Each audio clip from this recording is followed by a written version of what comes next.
kyk na lot 58 in die ring, Ferdinand. 'n bil wat 'n baie goeie indruk gemaak het. Baie goeie eerste indruk.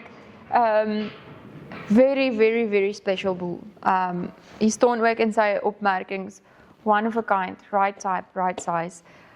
Ek dink nie dat die aanbod van 'n bondbil hierdie geleentheid baie in die mark kom nie. Ons kyk na hy is bond, die regte genetika. Hy het die syfers agter hom en dit wat voor my staan is ook 100% on the spot reg. Ja, nee, ek stem jou saam, Arisa. Ek like hierdie bil vrek baie. Ook 'n bil wat ons al self gebruik het. Maar ja, hy tik baie boksies. Hy tik regtig baie boksies. Is ook ek dink is 'n stoetbil. Baie mense hardloop net baie keer agter bond aan net omdat bond is, ja. Ek doen nie dit nie. As hy moet reg wees of hy maak nie die kat nie, ja. Ja, en hierdie bil kon pink, rooi, pers, geel, blou enige kleur gewees het. Ek dink dis 'n stoetbil. Verseker.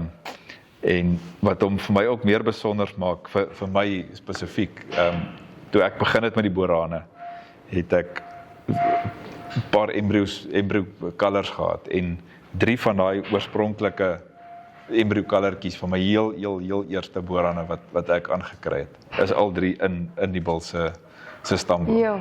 So, vol sissies. So hy's verskriklik vas geteel ook, so hy behoort te transmit ook soos wat min bulle behoort te kan transmit, glo ek. Die besonderse sterk bespiering daar oor die rug. Ja. Ons het nou gesels, daar's 'n storie wat die mense sê, as hy 'n bont sak het, dan behoort hy bont te teel, en hy het 'n bont sak. So ek glo hy sal behoort dit ook te transmit. Hy het redelik sterk bond in sy voorgeslagte. In sy pedigree, Ja. so. Ons kyk, ek sien weer Zinzan, Zelma, die Fridas is almal daar, Freckles. So, ook 'n bil wat jy gesê baie sterk is oor sy rug, baie mooi kop, goeie manlikheid, breë bek. Ja, ek dink 'n besonderse bil stompie. Ja, dankie Arisa. Ons is bevoorreg, ek dink nie mense gaan in jou leeftyd 'n helse klomp stoetbulle geteel kry nie, maar ek dink hierdie is een van daai wat 'n mens nog oor 20, 30 jaar nog gaan terugdink en sê, daai was regtig 'n raakval geweest.